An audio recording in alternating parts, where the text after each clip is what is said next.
Et si je te disais que chaque fois que tu te regardes dans le miroir la nuit, quelqu'un d'autre pourrait te regarder en retour? Non, ce n'est pas un film d'horreur, ce n'est pas une superstition, c'est une vérité spirituelle que peu de gens connaissent, mais que Shaitan utilise depuis des siècles. Tu penses que le miroir est juste un objet? C'est aussi une fenêtre. Et lorsque tu t'y regardes après minuit, sans protection spirituelle, tu pourrais, sans le savoir, ouvrir une porte entre toi et le monde des djinns. Dans cette vidéo, tu vas découvrir pourquoi le miroir attire Shaitan durant certaines heures de la nuit. Ce que ton regard déclenche dans l'invisible sans que tu le saches, les phrases maudites que beaucoup prononcent sans savoir qu'elles invitent les démons. Et surtout, l'invocation prophétique oubliée qui peut fermer à jamais cette porte spirituelle. Ce que tu vas entendre aujourd'hui peut te protéger pour toute ta vie.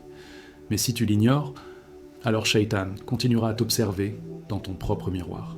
Tu fais peut-être partie des 80% de personnes qui regardent nos vidéos sans s'abonner.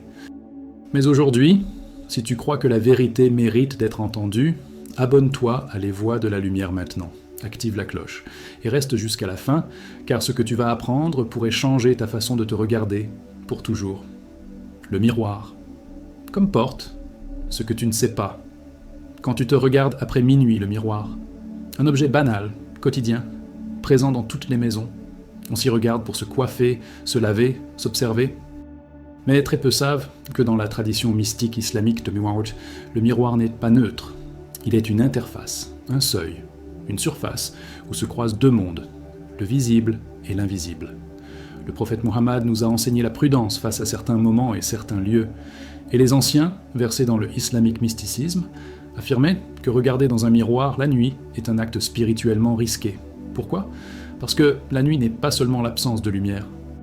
C'est le temps où les djinns se déplacent librement, où Shaitan devient plus actif, où les protections se relâchent si le dhikr a été négligé. Selon certains récits transmis dans les traditions orales et les cercles du occult knowledge in islam, le miroir devient, après minuit, un point d'observation utilisé par les entités invisibles. Et celui qui s'y contemple sans invocation, sans conscience, ouvre une brèche subtile. Il ne le voit pas, ne le sent pas, mais son reflet peut ne pas lui appartenir complètement. Les djinns ne vivent pas dans les miroirs, comme les mythes populaires le prétendent, mais ils peuvent les utiliser comme fenêtres. Et Shaitan, dans ses ruses les plus sournoises, aime semer des pensées dans le cœur de celui qui se regarde trop longtemps. Insatisfaction, narcissisme, jalousie, peur, dégoût. Il ne parle pas à voix haute, il murmure à travers le silence du miroir. Et l'âme fragile, fatiguée ou seule à cette heure, peut absorber ces chuchotements sans même s'en rendre compte. Ceux qui pratiquent la ruqya racontent que certaines possessions commencent ainsi, par une mauvaise habitude nocturne. Une femme qui s'observe chaque nuit en silence. Un homme qui parle à son reflet en pensant que c'est rien. Et un jour, un rêve étrange, une ombre derrière eux, une voix dans leur dos. Ce ne sont pas des légendes, ce sont des signes d'une intrusion invisible. Shaitan n'a pas besoin de frapper fort pour entrer. Il attend que l'âme s'ouvre d'elle-même, par curiosité, par négligence, par solitude. Et dans le prochain chapitre, tu vas découvrir la signification spirituelle du regard dans l'islam, et pourquoi ton regard, face à un miroir la nuit, peut être utilisé contre toi si tu ne le contrôles pas. Le pouvoir du regard. Comment Shaitan transforme ton regard en arme, contre toi. Dans le Coran, Allah subhanahu wa ta'ala mentionne souvent le regard comme un acte de l'âme, pas seulement des yeux. Le regard du cœur n'est pas aveugle, dit l'Écriture, mais ce sont les cœurs qui sont dans les poitrines qui s'aveuglent. Sourate Al-Hajj, verset 46. Et pourtant, nombreux sont ceux qui, sans le savoir, se regardent la nuit avec un regard vide, distrait, voire blessé. Et c'est justement dans ce vide que Shaitan insuffle ses illusions. Le regard est une lumière, une intention projetée. Et quand on se regarde dans le miroir la nuit, sans invocation, sans but précis, sans dhikr, ce regard devient vulnérable. Il peut capter non seulement l'image, mais aussi l'influence de ce qui rôde. Les maîtres du islamique mysticisme affirment que certains djinns utilisent le reflet du regard comme porte d'entrée psychique. Pas pour posséder immédiatement, mais pour y déposer un doute, une pensée noire, une inversion de perception. C'est ainsi que Shaitan agit. Il ne te montre pas ton reflet tel qu'il est, mais tel qu'il veut que tu te vois. Trop maigre, trop vieux, trop faible, trop laid, trop seul, trop indigne. Ces pensées ne viennent pas toutes de toi. Certaines sont inspirées par ceux qui haïssent la lumière. Et plus tu regardes sans dhikr, plus tu t'enfonces. Ce n'est pas seulement une obsession d'image, c'est une désorientation spirituelle. On oublie sa valeur devant Allah. On commence à se voir avec les yeux d'Iblis. Dans certains cas, selon les anciens traités de Occult Knowledge in Islam, le regard répété dans un miroir la nuit déclenche des rêves troubles, des confusions identitaires, voire des dissociations mentales. Ce sont des signes que le miroir n'est plus un simple objet. Il est devenu un outil dans les mains du shaitan. Et il ne t'attaque pas pour ce que tu es, mais pour ce que tu pourrais devenir, si tu retrouvais la clarté. Et dans le prochain chapitre, tu découvriras les moments précis de la nuit où le miroir devient le plus dangereux. Et pourquoi certains anges quittent la pièce lorsque tu y entres sans invocation. Les heures maudites, quand le miroir devient un portail ouvert aux djinns. Il y a des heures de la nuit qui ne ressemblent à aucune autre. Des heures où les cieux sont plus silencieux, où les ombres s'étendent sans bruit, où les protections se réduisent si l'invocation a été négligée. Dans la tradition prophétique, on les appelle les heures creuses, entre minuit et l'aube, en particulier entre 3h et 4h du matin, là où l'âme est la plus fatiguée et le voile entre les mondes le plus fin. Les anciens maîtres du islamique mysticisme enseignent que le miroir agit alors comme une surface d'appel. Ce n'est pas de la sorcellerie mais une réalité subtile. Le regard lancé dans un miroir à ces heures agit comme un rayon lumineux dans les ténèbres. Il attire l'attention. Shaitan et ses légions observent ceux qui veillent sans but, qui errent dans leur maison, et surtout, ceux qui se regardent en silence, sans prononcer Bismillah, sans réciter Al-Falaq ou An-Nas. Dans le Occult Knowledge in Islam, il est dit que certaines entités n'ont pas besoin d'entrer dans la maison. Elles se placent simplement derrière le miroir, dans le reflet, et lorsqu'un regard vide croise le leur, même sans les voir, une interaction subtile s'installe. Pas une possession immédiate, mais un marquage, un repérage, le début d'une influence invisible. L'âme devient sensible à la mélancolie, à la fatigue profonde, à des pensées qui ne semblent pas venir de soi. Mais ce qui est encore plus troublant, c'est que certains anges se retirent lorsque le croyant entre dans un lieu sombre sans invocation. Un hadith du prophète Muhammad dit « Les anges n'entrent pas dans une maison où se trouve un chien ou une image », et certains savants ont étendu cette prudence aux reflets prolongés et vains, surtout la nuit. Car le miroir peut devenir un lieu d'égarement intérieur, où la présence spirituelle se vide et où les shayatines trouvent que de la place pour souffler leurs illusions. Et dans le prochain chapitre, tu vas découvrir les erreurs invisibles que l'on commet souvent face au miroir. Et pourquoi certaines phrases dites devant lui sont comme des appels directs à Shaitan. Les paroles maudites, ce que tu dis, devant le miroir, peut ouvrir une porte à Shaitan. Beaucoup pensent que parler seul face au miroir est inoffensif. Une habitude, un jeu, un moment de solitude ou de réflexion. Mais dans les profondeurs de la tradition mystique, les savants du islamique mysticisme avertissent, le miroir, lorsqu'il est combiné à la parole inconsciente, devient un écho spirituel. Et certaines paroles dites face à lui, surtout la nuit, ne s'arrêtent pas à toi. Elles se franchissent un seuil. Les maîtres du Occult Knowledge in Islam expliquent que les shayatines sont attirés non par la parole elle-même, mais par l'émotion cachée derrière. Quand quelqu'un se regarde et dit des choses comme « je suis laid »,« je ne vaux rien »,« je suis maudit », ces mots, chargés de doute et de désespoir, s'élèvent comme des appels dans l'invisible. Ce ne sont pas des simples plaintes, ce sont des invocations inversées. Et Shaitan, lui, répond. Dans certains cas, rapportés dans les cercles de Ruqya, des gens ont vu leur état spirituel se dégrader après des nuits à parler à leurs reflets. Ils ne sentaient rien au début, juste une fatigue, une tristesse, puis des cauchemars, des murmures en priant, une perte d'envie de réciter le Coran. Et toujours, au centre de leur routine, le miroir. Ce n'est pas l'objet qui est maudit, c'est le lien invisible qui se tisse lorsqu'on y projette des mots négatifs, en état de vulnérabilité.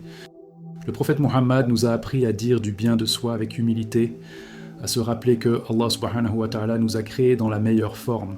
Lorsqu'on prononce l'opposé devant un miroir, on contredit la création. Et Shaitan adore ça. Il se nourrit de la haine de soi. Il renforce le regard tordu sur notre propre âme, et ce qui commence par une phrase devient un pacte tacite. Je crois ce que tu me souffles, ô Shaitan. Et ce pacte, bien que non signé, ouvre des accès que seule la repentance peut fermer.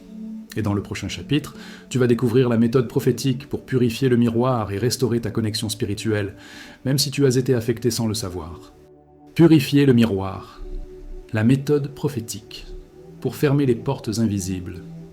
Lorsque l'on découvre que quelque chose d'aussi simple qu'un miroir peut devenir une passerelle pour Shaitan, la question essentielle devient « Comment s'en protéger ?»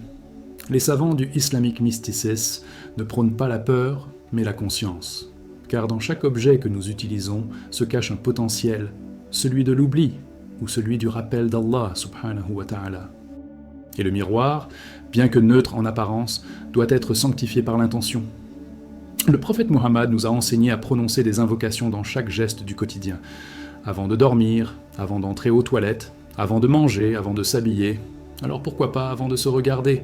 Certains compagnons rapportaient qu'ils récitaient « Allahumma kama ahsanta khalqi fa ahsin khuluqi » « Oh Allah, comme tu as embelli mon apparence, embellis mon caractère » en se regardant. Ce dua agit comme une barrière spirituelle.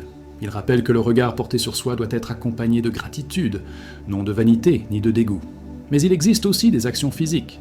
Les maîtres du Occult Knowledge in Islam enseignent que passer la main droite sur le miroir, tout en récitant Al-Falaq, An-Nas et Ayat Al-Kursi, est une méthode puissante pour sceller l'objet spirituellement. Ce n'est pas une superstition. C'est une manière de reconnecter l'objet au dhikr, de le libérer de l'énergie stagnante et des influences invisibles qui pourraient s'y être fixées à ton insu. On recommande aussi de couvrir les miroirs la nuit dans les pièces où l'on ne dort pas ou de ne pas les positionner face à un lit. Pourquoi ? Parce que selon certaines sources spirituelles anciennes, les reflets actifs pendant le sommeil peuvent capter l'image de l'âme flottante, facilitant ainsi les interférences oniriques. Ce n'est pas un danger constant, mais un rappel. Le monde invisible nous observe quand nous oublions. Et dans le prochain chapitre, tu vas découvrir les signes que ton miroir a déjà été utilisé comme portail, et comment reconnaître si un djinn rôde autour de ton reflet sans que tu t'en rendes compte. Les signes cachés. Comment savoir si ton miroir est devenu un point d'entrée? Pour les djinns, il y a des choses qu'on ne voit pas avec les yeux, des sensations que le cœur capte avant l'intellect. Et parfois, ce que tu ressens devant ton miroir n'est pas anodin.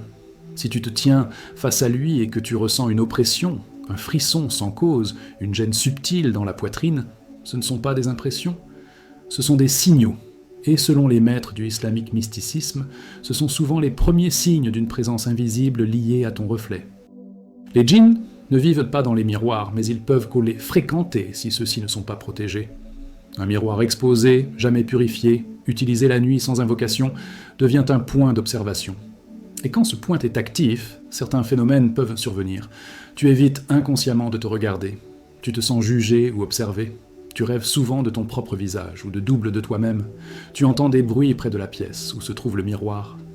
Certains rapportent même des phénomènes de désorientation, oublier ce qu'on est venu faire, parler à soi-même sans s'en rendre compte, ressentir une émotion qui ne leur appartient pas après s'être regardé.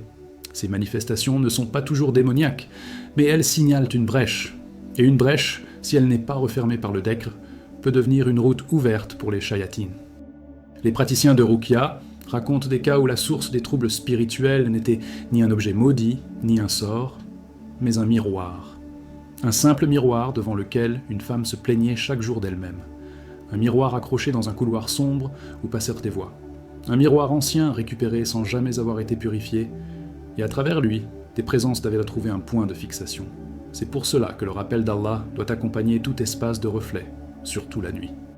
Et dans le prochain chapitre, tu vas découvrir les erreurs que font même les croyants pratiquants face au miroir, et comment Shaitan utilise leurs propres rituels pour affaiblir leur foi. Les pièges du pieux, comment même les croyants pratiquants se font tromper devant le miroir. On pense souvent que le fait de prier, jeûner, réciter le Coran et faire le dhikr nous protège de toutes les attaques. Et c'est vrai, tant que l'intention reste pure, constante et vigilante. Mais Shaitan ne s'attaque pas toujours frontalement. Il préfère les détours. Et son terrain favori est celui des croyants pieux qui ont abaissé leur garde dans les gestes les plus banals, comme se regarder dans un miroir. Les maîtres du Spiritual Awakening enseignent que la routine tue la conscience spirituelle. Un croyant qui se lève chaque jour pour prier peut, à force d'habitude, réciter machinalement. Il fait ses ablutions, il jeûne, mais il oublie de vivre chaque acte avec intention. C'est précisément à ce moment que Shaitan s'insère. Et le miroir devient alors le lieu parfait pour infiltrer une pensée fausse, une émotion subtile, un souffle de doute camouflé sous un réflexe banal. Par exemple, un croyant pieux se regarde après Fajr, Il pense à ses tâches, à sa fatigue, à ses épreuves.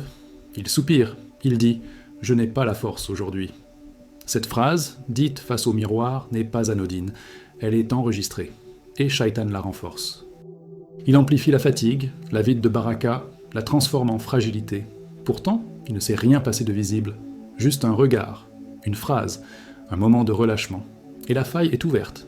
Le plus grand piège de Shaitan envers les gens pieux, expliquent les savants du islamique mysticisme, n'est pas de les faire pécher directement, mais de les pousser à se croire à l'abri. Il souffle, tu es protégé, tu fais tout ce qu'il faut. Puis il attend. Il les laisse baisser la garde dans les détails, et le miroir devient ce détail par lequel la ruse opère. Vanité subtile, comparaison intérieure, doute non formulé. Rien de visible, mais tout est ressenti dans l'âme. Et dans le prochain chapitre, tu vas découvrir la prière spécifique enseignée par certains compagnons avant de se regarder. Une invocation oubliée qui repousse Shaitan et scelle ton regard par la lumière. L'invocation du regard, le bouclier prophétique. Oublié. Face au miroir. Peu de croyants le savent, mais le prophète Muhammad a transmis une invocation subtile mais puissante à réciter lorsqu'on se regarde dans un miroir. Elle est simple, belle, lumineuse, et pourtant oubliée par la majorité. Récitée avec sincérité, elle agit comme un sceau spirituel sur ton regard. Un rempart contre l'arrogance, le doute, la tristesse, et surtout les souffles invisibles de Shaitan qui rôdent la nuit. Cette invocation est rapportée dans les hadiths authentiques. Allahumma kama ahsanta khalqi fa ahsin khuluqi. Oh Allah, comme tu as embelli mon apparence, embellis mon caractère. Ce n'est pas une simple demande de beauté intérieure, c'est un acte de reconnaissance, une proclamation d'humilité face à Allah subhanahu wa ta'ala. Et surtout, un rejet clair du regard orgueilleux que Shaitan tente de faire naître en nous. Les maîtres du islamique mysticisme expliquent que cette invocation, dite devant le miroir, éteint les chuchotements invisibles. Pourquoi ? Parce qu'elle transforme un acte vulnérable, se contempler, en acte d'adoration. Elle reconnecte l'image à la source, Allah. Et cela, Shaitan ne peut pas le supporter. Il déteste qu'un croyant se regarde et pense à son créateur plutôt qu'à lui-même. C'est pour cela que cette simple phrase est, en réalité, un bouclier contre l'orgueil, la tristesse, la haine de soi, et contre l'intrusion des djinns. Certains savants rapportent même que cette invocation, dite 3 fois consécutivement avant minuit, interrompt les chaînes de waswas, doute, pendant le sommeil. Et lorsqu'elle est accompagnée d'ayat al-kursi ou des sourates protectrices, le miroir devient une surface bénie. Non plus un portail risqué, mais un lieu de dhikr, un rappel silencieux que tout reflet est création d'Allah. Et dans le prochain chapitre, tu vas découvrir ce qui se passe dans l'invisible, quand tu te regardes trop longtemps, et pourquoi la durée du regard est aussi une porte que Shaitan sait exploiter. Le temps du regard. Quand trop. Regarder ouvre une porte à Shaitan. Il y a une chose que Shaitan connaît très bien, mais que beaucoup de croyants ignorent. La durée du regard influence l'état du cœur, surtout quand ce regard est porté sur soi-même, dans le silence et face à un miroir. Ce n'est pas le fait de se regarder qui est problématique, c'est le fait de s'y perdre. Et chaque seconde de regard prolongé, la nuit, sans dhikr, est une ouverture minuscule que Shaitan peut agrandir. Les maîtres du islamique mysticisme appellent cela l'œil suspendu. C'est le moment où l'âme, par fatigue ou distraction, cesse de filtrer ce qu'elle absorbe. Le croyant se regarde, puis il commence à analyser, puis il doute, puis il parle mentalement. Et à ce moment-là, le miroir devient un amplificateur de l'ego ou de la peur. Iblis le sait, il ne pousse pas, il attend, car plus le regard dure, plus la barrière entre conscience et suggestion s'effondre. Un hadith du prophète Muhammad recommande la brièveté dans les gestes, ne pas traîner dans les lieux vulnérables, ne pas dormir sans dhikr, ne pas laisser la pensée vagabonder. Cela s'applique aussi au miroir. Se regarder longuement, surtout sans invocation, surtout après minuit, c'est comme rester debout devant une porte entrebâillée, sans surveillance. Et Shaitan, lui, sait franchir sans bruit. Les récits anciens du Occult Knowledge in Islam rapportent des cas de personnes affectées spirituellement après des années d'habitudes silencieuses. Elles se regardaient chaque soir, sans intention mauvaise mais sans protection non plus. Et ce regard vide, répété, finit par devenir un point d'entrée pour des doutes profonds, des confusions identitaires, des troubles de l'âme. Le miroir ne reflétait plus, il absorbait, il captait les pensées, les amplifiait, puis les retournait. C'est pour cela que certains soufis enseignaient à baisser légèrement le regard après 30 secondes, ou à faire le dhikr mental pendant qu'on se regarde, non pas par superstition, mais par lucidité, Le regard trop long devient un rituel inconscient, et chaque rituel inconscient est une porte que Shaitan convoite. Et dans le prochain chapitre, tu vas découvrir ce qui se passe dans le monde des djinns lorsque quelqu'un tombe amoureux de son propre reflet, et comment Shaitan transforme cette obsession en prison spirituelle. L'idolâtrie du reflet. Quand Shaitan transforme ton visage en prison spirituelle. Tout commence par un regard innocent, un besoin de vérifier une apparence, une tenue, un détail, puis vient la répétition, l'habitude, le plaisir silencieux de se voir. Et un jour, on ne sait plus si on se regarde, ou si on se contemple. C'est là que Shaitan frappe. Il ne pousse pas à pécher par le corps, il pousse à adorer l'image, ton image, et sans que tu le saches, ton propre reflet devient ton idole. Les savants du islamique mysticisme avertissent, Shaitan ne veut pas seulement que tu pèches, il veut que tu t'aimes au point d'oublier Allah, il veut que tu dépendes de ton apparence, que ton cœur se lie à ton miroir plus qu'à ton tapis de prière, que ton humeur dépende de ce que tu vois, et non de ce que tu ressens devant ton Seigneur. C'est ainsi qu'il transforme le reflet en lien, le lien en obsession, et l'obsession en esclavage. Tu n'es plus libre, tu appartiens à ton image. Cette idolâtrie subtile se manifeste de plusieurs manières, tu refuses de sortir sans être parfaitement vu. Tu ressens du vide si tu ne te regardes pas. Tu compares constamment ton reflet à celui des autres. Tu crois que ta valeur dépend de ce que le miroir te renvoie. Et là, Shaitan jubile, parce qu'il a réussi ce qu'il ne peut faire qu'avec les croyants insouciants, leur faire remplacer Allah subhanahu wa ta'ala par eux-mêmes. Et cela, c'est plus puissant qu'un péché. C'est une coupure, une fracture dans l'âme. Car quand on adore l'image, on cesse d'écouter la voix intérieure. Et le dhikr devient une formalité. Le cœur se ferme. Et les djinns rôdent autour de ce nouveau temple qui est devenu le miroir. Mais il n'est jamais trop tard. Ce que Shaitan a noué peut être défait par la sincérité. Il suffit de détourner le regard, de fermer les yeux, de dire « Ya Allah, fais que je me vois comme toi tu me vois ». Et à ce moment, le miroir redevient un objet, et ton cœur un sanctuaire. Et maintenant, tu es prêt à comprendre pourquoi certains miroirs doivent être recouverts à la mort d'un proche, et quel lien secret existe entre le reflet, l'âme et le départ final. Maintenant tu sais, ce miroir que tu crois connaître n'est pas toujours vide, et chaque regard lancé sans dhikr, chaque parole dite devant lui la nuit, peut être enregistrée, amplifiée ou retournée contre toi. Mais aujourd'hui, tu as les clés, tu connais l'invocation, tu connais les heures dangereuses. Et tu sais maintenant que la lumière d'Allah subhanahu wa ta'ala repousse toutes les ténèbres, même celles qui rôdent dans ton propre reflet. As-tu déjà ressenti quelque chose d'étrange en te regardant tard la nuit? As-tu déjà eu un frisson, un doute ou un rêve qui semblait connecté à ton miroir? Partage ton expérience dans les commentaires.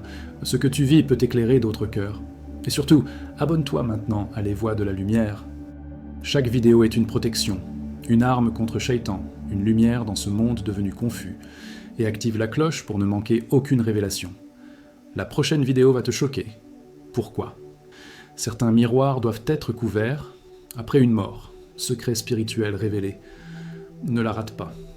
Elle va apparaître à l'écran dans quelques secondes. Que ton reflet soit pur et ton cœur encore plus. À bientôt, Les Voix de la Lumière.